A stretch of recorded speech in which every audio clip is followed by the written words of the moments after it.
Dear students, in continuation with the previous topic, today let me complete this lesson, democracy and elections.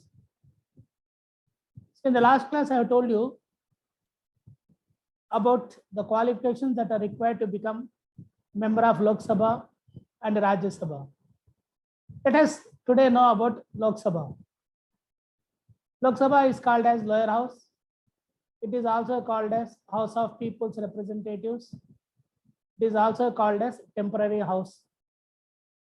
The total strength of Lok Sabha is 545, 543 plus 2. Two Anglo-Indians will be nominated by the president if there is no representation for the Anglo-Indians. The term of Lok Sabha is 5 years. The members of Lok Sabha are directly elected by the people through adult franchise. The proceedings of the Lok Sabha will be taken up by the speaker. So that's about Lok Sabha. Let me repeat once again. Lok Sabha is also called as lower house, House of People's Representatives, and a temporary house. The total strength of Lok Sabha is 543 plus 2, 545. If there is no representation given for the Anglo-Indians, then the president will nominate 2 Anglo-Indians. Then the strength of Lok Sabha will be 545. If there is representation of 2 Anglo-Indians, if they are directly elected by the people, then the strength of Lok Sabha will be 543. The members of Lok Sabha are directly elected by the people. The term of Lok Sabha is 5 years. To conduct the proceedings of the Lok Sabha, speaker will be appointed. Lok Sabha prepares the bills that are required for the development of the country. So that's about Lok Sabha. Coming to Rajya Sabha, Rajya Sabha is called as upper house. It is called as federal house, and it is also called as permanent house. The total strength of Rajya Sabha is 250 members. Out of this, 238 will be elected by the people's representatives, and 12 will be nominated by the president, who are experts in different arts and other fields. The term of members of Rajya Sabha is 6 years. It is not the term of Rajya Sabha, it is the term of the members of Rajya Sabha. So 1/3 of the members of Rajya Sabha will retire every 2 years once. To conduct the proceedings of Rajya Sabha, vice chairman will be appointed. The vice president will be considered as the ex officio chairman of Rajya Sabha. So that's about Rajya Sabha. I will repeat again. Rajya Sabha is also called as upper house. It is also called as federal house. It is also called as permanent house. The total strength of Rajya Sabha is 250 members. Out of that, 12 will be nominated by the president, who are experts in various art and other fields. And 238 will be directly elected by the people's representatives. The term of the member of Rajya Sabha is 6 years. And 1/3 of the members will retire every 2 years once. The members of Rajya Sabha also will participate in lawmaking. The proceedings of the Rajya Sabha will be taken up by the vice chairman, and the vice president will be considered as the ex officio chairman of Rajya Sabha. So that's about Lok Sabha and Rajya Sabha. Now, as I have told you earlier, that India has adopted parliamentary form of government. See, indirect democracy is of two types. One is parliamentary form of democracy and the other is a presidential form of democracy.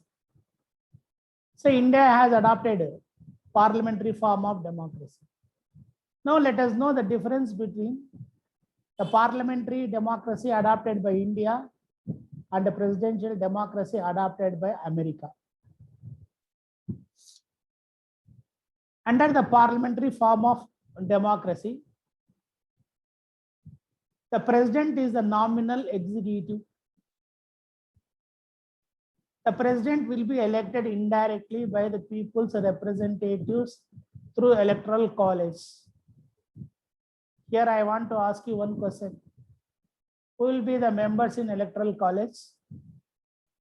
Please comment. You put your answer in the comments box. The president will be elected by the electoral college. The term of the president is 5 years. The president will be assisted by the prime minister and the council of ministers. In the democratic form of government, in a parliamentary form of government, the constitution has given only a nominal authority to the president. President should always get the advice from the prime minister and the council of ministers. He cannot take any decision on his own. So he has to consult with the prime minister and the council of ministers. So that's why he is called as nominal authority. And at the same time, the president has no right to remove any person from any one of the post of the office on his own. Any removal of any person from different posts, that will be taken up by the president only on the advice of the prime minister. Only on the advice of the prime minister, the president can remove. On his own, the president is not having any authority to remove any person. So the president, we can say that the president has to abide by the decisions given or taken by the prime minister and the council of ministers. So that's about parliamentary form of government. Coming to the presidential form of government. See, America adopted a presidential form of government, whereas India adopted a parliamentary form of government. In the presidential form of government, the president is real executive. The term of the president is 4 years. The president is directly elected by the people. In the presidential form of government, the president will be having all the authorities and all the powers. Whomever he wants, he can remove. He will not take any decision given by his Senate members or other people. He can remove anyone, whomever he wants, while discharging the duties. So these are all the differences between the parliamentary form of democracy and the presidential form of democracy.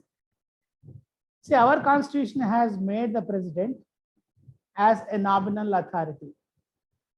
Though the president is named as a nominal authority, each and every work that will be carried out by the prime minister and the council of ministers will be on the name of the president. Will be on the name of the president. That will be completed by the prime minister and the council of ministers. Why? Because president is considered as the first citizen of our country. So that's how the constitution has placed the post of president above all. Though he is a nominal authority, each and every work that will be done by the Prime Minister and the Council of Ministers, it will be done only on the name of the President. So that's how in our country, the President has a nominal authority. So that is the difference between the parliamentary form of government and the presidential form of government.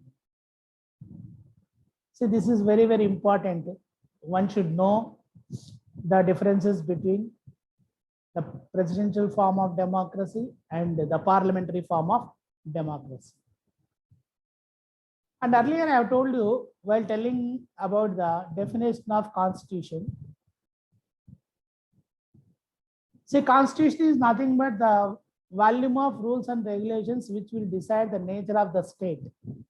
So far we discussed about nature of the state and the system of government. So what is that system of government? The system of government is nothing but we have adopted a federal form of government. India is a unitary and federal state. So what is the meaning of unitary and federal state?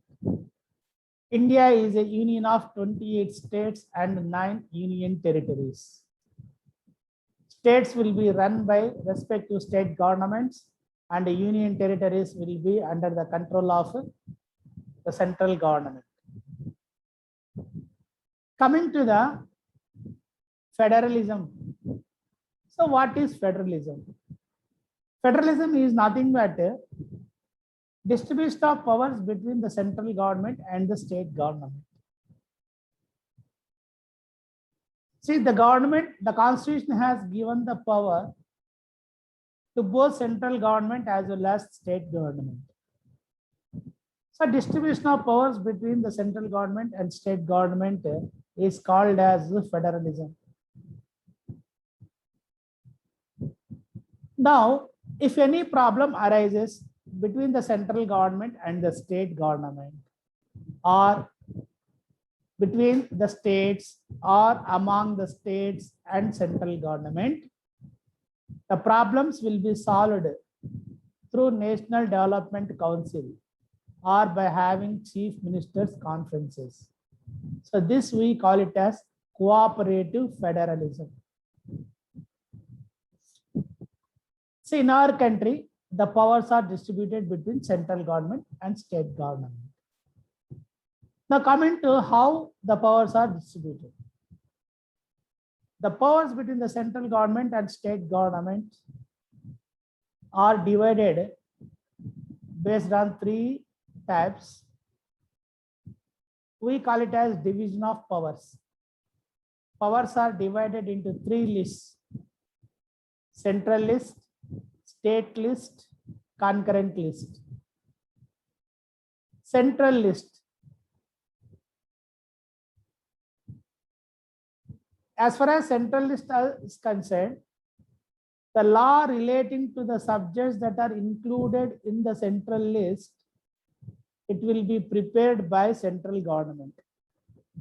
I will repeat again. Central government will make laws relating to the subjects that are included in the central list, mainly finance, defense, foreign policy. Then coming to state list, the laws relating to the subjects which are included in the state list will be prepared by state government. Example, agriculture, trade, irrigation, etc. The third one is concurrent list. With regard to concurrent list, laws will be prepared both by central government and state government relating to marriage, divorce, law of inheritance, etc. If any discrepancy arises with regard to the making of these laws, the law made by central government will be considered. So we can say that central government will have an upper hand as far as the law making of concurrent list subjects are concerned. Now, there are certain subjects which are not included in any one of these three. So we call them as residuary powers. Residuary powers are given to central government. So in this way, the powers are divided between the central government and state government. Now, once again, the state government once again decentralizes the powers. Why? Because we have local self-governments, one at the rural level and the other at the urban level. In the rural level, we have village panchayat, mandal parishad, and jilla parishad. And at the urban level, we have municipalities and corporations. So once again, for the easy administration purpose, the powers are once again distributed among all these organizations. That's how the powers are divided between central government and state governments. Then coming to the major part, that is political parties. See, without political parties, there is no meaning for democracy. Democracy will not be successful without political parties. Now you should know the definition of political party. Political party may be defined as group of people who share common political interests to work for the welfare of the people after gaining power by contesting in the elections. That is the definition of political party. Group of people who share common political interests to work for the welfare of the people after capturing power, after contesting in the elections. So those parties are called as political parties. So these political parties are of two types. One is national party and the other one is state party. Now let us know what is the definition of national party. A party which secures 6% of total votes in the general elections held to Lok Sabha in 4 states is called as national party. A party which secures 6% of total votes in 4 states and by getting 4 seats at least, it is called as national party. We have Indian National Congress, Bharatiya Janata Party as the national parties. A party which secures 6% of votes in the elections that were held to the Legislative Assembly and gained 2 seats, then it is called as a state party, or we can call it as regional party. So regional party should get 6% of votes plus 2 seats, whereas national party should get 6% of total votes, not in 1 state, in 4 states, and also to get 4 seats. So that is the definition given for national party and state party. So we have number of regional parties in different states. As far as Andhra Pradesh is concerned, we have Telugudesam Party, YSR Congress Party, DMK in Tamil Nadu, AGP in Assam, National Conference in Jammu and Kashmir, Shiromani Akali Dal in Punjab. So all these are considered as regional parties, or we can call them as state parties. See, nowadays, all these political parties, they are not having common political interests. Their main aim is to get into the power, and whatever money they will be spending at the time of elections, and their main intention will be to earn more than what they have spent.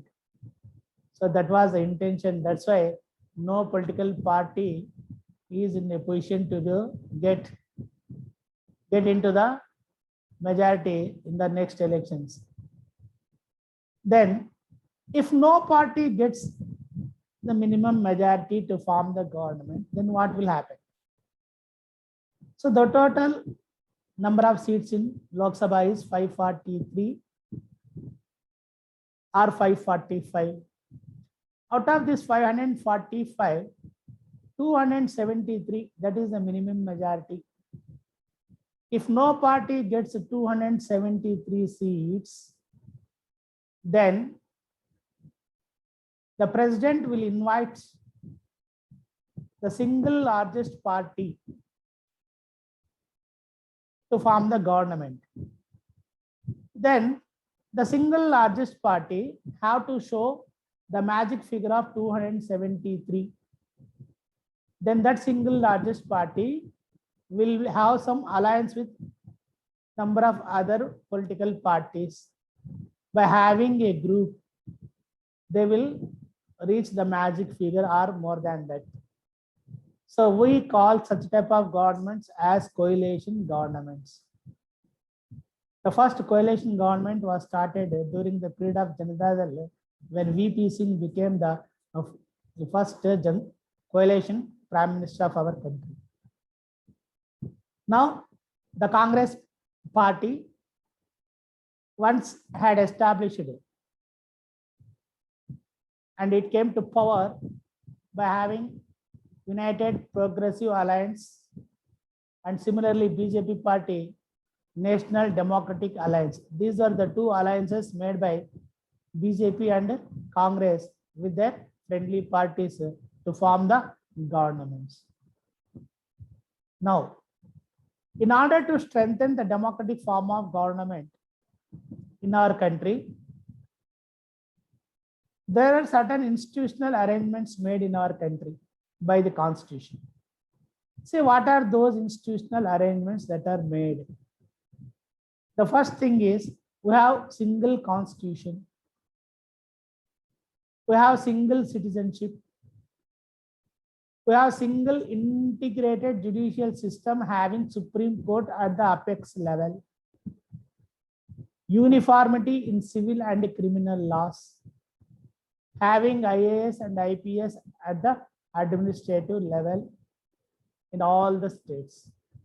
So these are the institutional arrangements that are made in our country to prove that we are all one, we are all united. So we have single constitution, single citizenship, and we have single integrated judicial system, Supreme Court at the apex level, and uniformity in civil law and criminal law, and lastly IAS and IPS at the administration level. Dear students, with this main part of this lesson is completed. So if you have any queries, you can put it in the comment box. And I have asked you one question. So let me see how many of you will give reply in the comment box. And all of you go through this, because being a citizen of India, future citizens of India, one should have knowledge about all these things. Subscribe and share this channel. Thank you.